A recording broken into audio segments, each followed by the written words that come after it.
Great. Thank you so much for joining us today, everyone. We're really excited to have the team here at Birch and Cracchiolo to go over the Corporate Transparency Act and everything you need to know to support your small business with these new changes. Before we get started, I wanted to share that my name is Alyssa, and I'm the Director of Coalition Resources here at Local First Arizona. And Birch and Cracchiolo are proud sponsors, legacy of our Arizona Good Business Summit in April. So please make sure you join us for that as well. And without further ado, I'm going to hand you over to the team at Birch and Cracchiolo. Thank you so much for joining us this morning, and we're looking forward to going over this important information.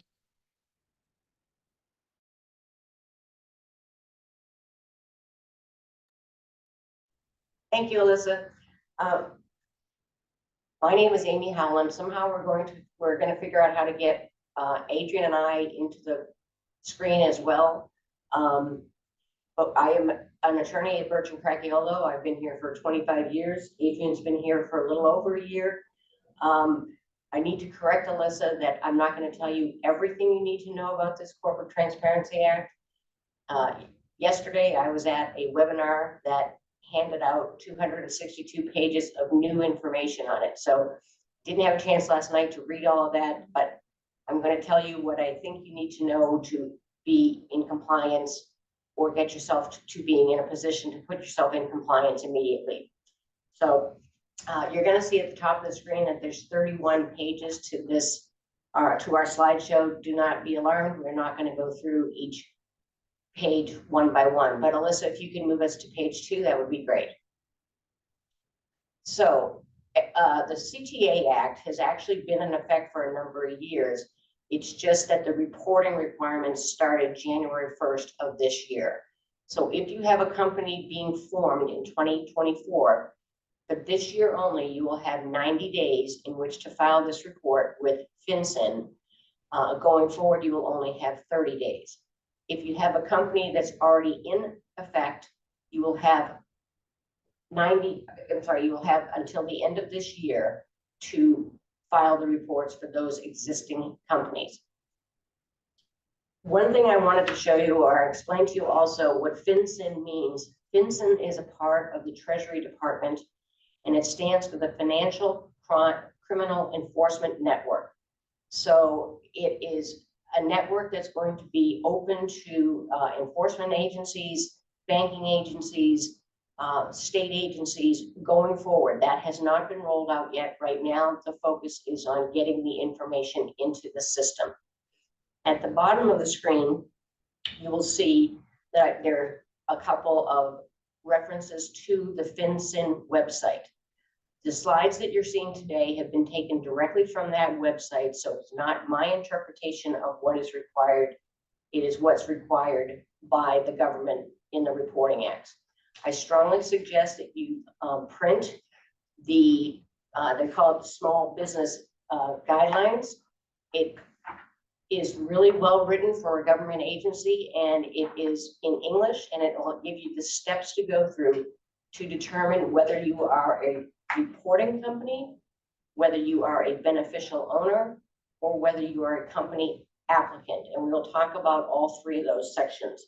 Also, there's on the website is an area where you can sign up to get daily updates from FinCen as things change. And at this webinar yesterday, I learned that there are frequently asked questions, which are also very well written and answered. In the last 3 weeks have been updated twice, most recently on January 12th. So you will see that this is a very fluid act, but it's also an act that is not fluid in the sense of compliance. Compliance is essential. So going forward, you're going to see a number of slides. These are just to show you some of the examples of how to go through it. But Alyssa, if you could go to slide 4. This is a definition of reporting company. We will not go through all of this definition, but again, I wanted to show you the steps that you go through to determine whether you are a reporting company. For today's webinar, we're going to assume that everyone is a reporting company. Alyssa, if you could go to 8. This is one of the exemptions. Some of you may comply with this, but I want you to to notice on here that you have to comply with all 6 of the requirements to be an exemption as a large operating company. The next one that may apply to people, I have a lot of clients that this is applying to, and that is on slide 10.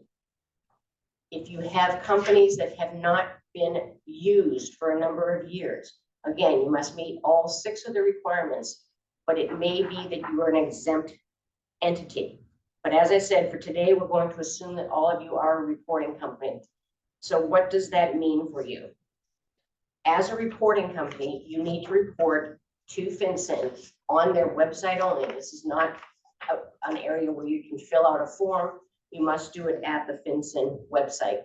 You need to supply them with the full legal name of the company, any DBAs that the company may use, the physical address that the company uses, and a tax identification number. That's probably the easiest part of the reporting requirements. If we go, Alyssa, to who is a beneficial owner of the company, I believe that's 2 or 3 slides down. Yes, I'm sorry, yes, that's it, who's a beneficial owner. This on its face sounds very easy. Who is a beneficial owner? Any individual who directly or indirectly owns at least 25% of the ownership interest of the company or exercises substantial control over the company. So let's do an example. I don't have a slide for it, but let me just give you an example. Jim and Jeff own J&J Rim Shop. They are both beneficial owners because they each own 50% of the company. So that's pretty straightforward. They own 50% of the company. They are going to report it on a different section of the report as a beneficial owner. And I'll explain to you what they need to supply for information. But let's say you went into J&J Rim Shop and you asked to see the owner. Nobody knows who Jim and Jeff are. They all know Frank. Frank is the manager of the shop. Frank is also the manager of the LLC that owns J&J Rim Shop. Frank has substantial control over the company. As a manager, he is responsible for hiring. He's responsible for firing. He signs all the contracts. He also has management duties spelled out in the operating agreement for that company. Frank needs to be reported as a beneficial owner because of the substantial control that he has over the company. If we change it a little bit, and generally with this reporting system, trusts are excluded from being reported because they are not formed through a filing with a governmental agency. But let's say Jim owns his interest in the company personally, and Jeff owns it through the Jeff Family Trust. The Jeff Family Trust must list itself as a beneficial owner, but the form never can stop at a company. It must continue to scroll down until it gets to an individual. So with respect to Jeff's Family Trust, you first look to who are the beneficiaries of that trust. To keep it simple, Jeff's beneficiaries are his children. FinCen does not require that you report information on minors. So you would report the information that Jeff is the guardian of the beneficial interest being held by his children. Then you go over to say, well, who actually controls a trust? In this case, it's Jeff and his wife, Carol. They are the trustees of the trust. They have substantial control over whether distributions can be made, what investments the trust can put itself into. Therefore, they have substantial control over that trust. So their information must be provided. And when I say their information must be provided, that is to provide their full legal name, their personal residential address, must be reported into the system. To note on this, at this point in time, they do not need to supply their social security number. But there is talk that the law may change or the act may change to require their social security number be supplied. Again, it has not happened yet. So that's examples of two very simple ways or to fill out the report, because you do not have a complex ownership. Again, the slides that come up after this are very well done by FinCen to provide you with questions to work through that will help you decide who is a beneficial owner. Some examples of substantial control would be the president of the company, chairman of the board of directors, but not necessarily employees. In Frank's case, he's not someone who exercises substantial control because he's an employee. There's actually an exclusion for that. But interestingly, the president of a company cannot use the excuse that he is an employee of the company and therefore does not have to supply his information. He would qualify differently. So, Alyssa, if you can go down the chart that has a complex diagram of a company, right there. So I want to show you one. This came into my office about 10 days ago. We are being asked to form USCO. If you look at this complex form, USCO is owned by holding company number 2. Again, I cannot stop at holding company number 2. I must identify the beneficial owners of that entity and those with substantial control. And as you can see going up through the chart, this is one that is going to take substantial time and effort to make sure that we have identified everyone. You can't pick and choose who you want to identify. You must identify all beneficial owners and everyone who exercises substantial control. So this is just an example of one that, as they get more complex, are going to be much more difficult to make sure that you have properly completed the form. The third aspect of all of this is brand new. And this is the company applicant. The company applicant is only applicable to those entities which are formed after January 1st, 2025. If you can go, Alyssa, down about 5 more charts, it should say chart number 6 off to the side. That's it with the green. Thank you. So this is to help you identify who in your company is a company applicant. So if you go down the chart, you formed a company after January 1st. Company applicant number 1 is actually the person who directly files the documentation for creation of the company with the Secretary of State or the Corporation Commission.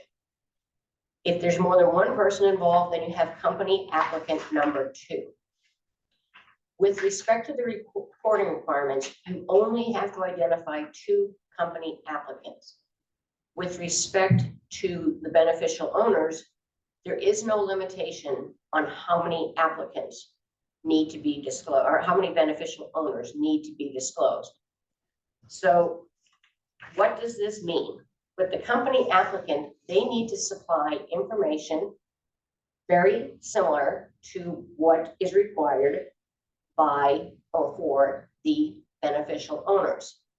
So some of the examples that they have provided is, let's say in my office, my legal assistant actually does the filing with the Corporation Commission. She is company applicant number 1. She needs to supply her full legal name. She needs to supply her address. In the case of her forming an entity, because she is doing it as part of her job, she does not need to provide her residential address. However, she does need to supply a copy of either her driver's license or a passport. And so she is now in the federal system as a company applicant where she has nothing to do with the company or its operations. If we go to the next slide, Melissa.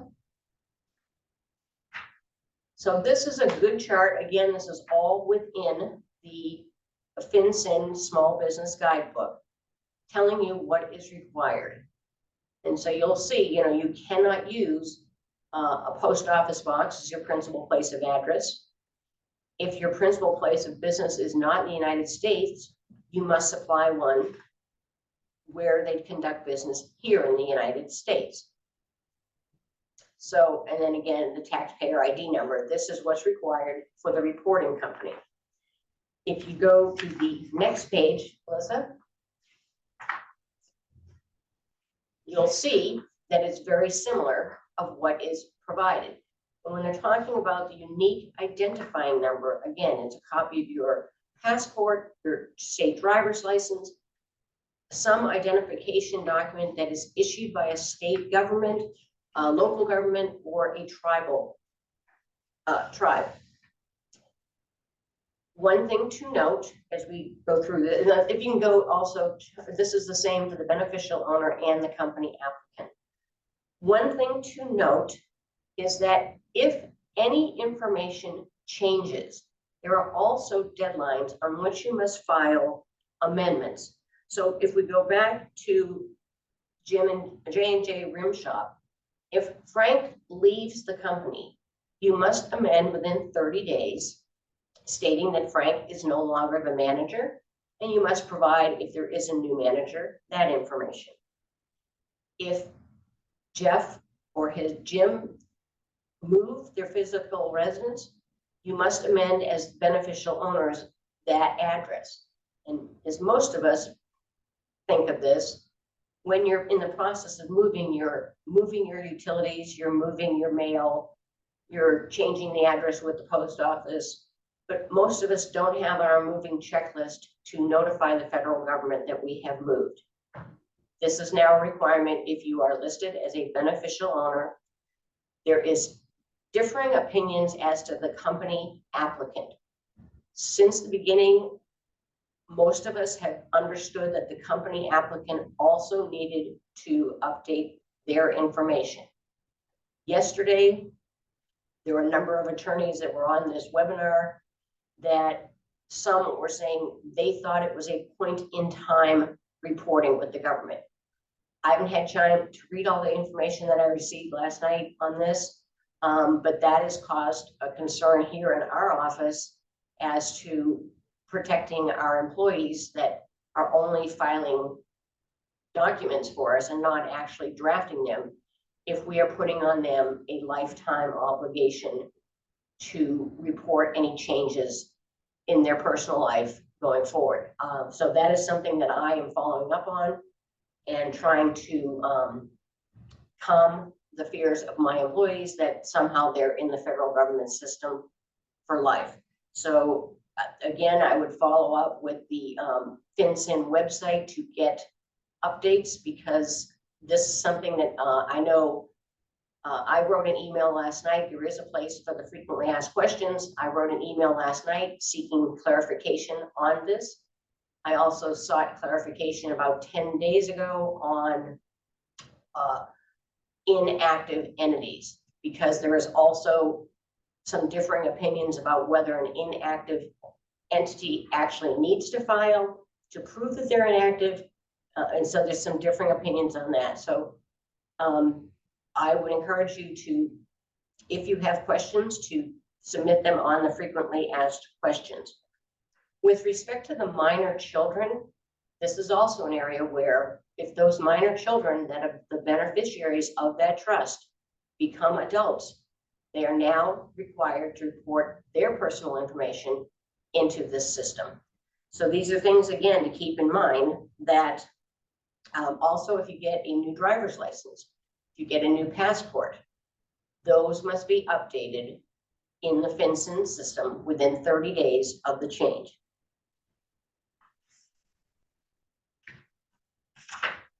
There is something that is called a FinCen identifier number. Some people, if they're involved in a number of entities, may wish to seek a FinCen identifying number, because that way they only have to supply their personal information one time, and then they are given a number so that if they have to report on additional companies, they just put in that number and it populates all the information into the report. Also, if they change and update their address or update their driver's license, they don't need to remember every entity that they did that with. It will just populate through the FinCen identifier number. So that is something to keep in consideration if you own a number of entities. Some people may decide to put their information in one time and get that number. If you notice that any of the information that you put in is inaccurate, with the FinCen report itself, you know, maybe you typed in that you lived on West Osborne instead of East Osborne. If you do the report yourself, make sure you print a copy of it, because if you notice that you've made a mistake, once you submit the form, it doesn't save itself. You have to go in and actually amend it. So you can't just pick up, you know, call back that form and change it. You have to do an amendment to that form. The last section that I wanted to talk to you about was with respect to scams. When I talked to the Corporation Commission back in October, they had already been alerted to the fact that there was some very legitimate looking letters going out to people who are forming entities or who have old entities. That seemed to be the target back in October. If you had old entities, giving you a proposal for them to actually do the filing for you and, you know, provide us this information and we will file the report for you. At that time, nobody had access to the filing. We didn't have access until January 2nd, but a number of people fell for this scam. If you go on to FinCen's website, you will see in bold letters that people have now started sending out scams that look like they're coming from FinCen, basically scaring you that you're not in compliance. If you do not pull yourself into compliance, that you face criminal and civil penalties, which you would.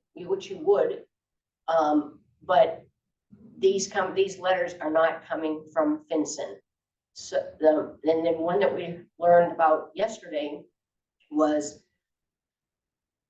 letters being sent to parties with a federal form 4022, which asked you to supply the personal information, your date of birth, your address, your legal name, and for $117, they would file this form for you and you would meet the reporting requirements. They also indicate on these letters that in order to expedite this, it would be easier if you provided them with a credit card for the $117. So you've now provided them with your credit card number, your address, your date of birth, and your full legal name. So that is one that we just learned about yesterday. So, you know, be cognizant of these. The FinCen and the state have absolutely, and you'll see it on the Arizona Corporation Commission site as well.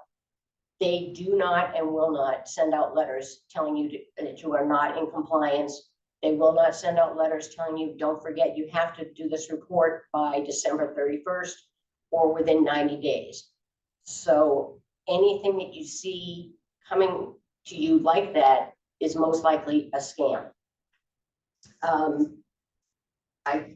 I touched briefly on the penalties. I think that's one thing that I'm not going to go through all of them. Adrian and I were talking before we got on the program, was how soon do we think FinCen will enforce these? Nobody knows. How soon do we think that they will impose criminal penalties? Which If you read through the business guide, it's on the FinCen website. They are quite significant, both civilly and criminally, as far as penalties for non-compliance with this. Alyssa, that is really what I had for the presentation. I know Thomas told me to try to keep it to approximately 30 minutes, but to open it up for questions if people had questions. Absolutely. If there's any questions that you'd like to submit in the chat, I also want to share with everyone that I did record the session as well, so we will have it for review. And Amy, will we also have access to the PDF as well? Yes, that's why Thomas asked me to send it to you in PDF. Right, so I can so I can share it with everyone as well. Yep. Correct. Yeah, and again, please, let them know that those are directly from the pages of the FinCen Small Business Guidebook. There is one called a booklet. Do not print that one. You want to print the one that is approximately 54 pages long. And take the time to read through the frequently asked questions, because they do a really good job of identifying exceptions and compliance with the rules. Great. And I will also send out Birch and Cracchiolo's contact information as well. Okay, I'm not seeing any questions in the chat. So with that, I will go ahead and end our session today. Thank you very much for attending this morning. I'm sure there will be a lot of follow-up questions. Please feel free to send me an email and we will get you connected. Thank you so much, everyone. Have a fantastic day. Thank you. Thank you.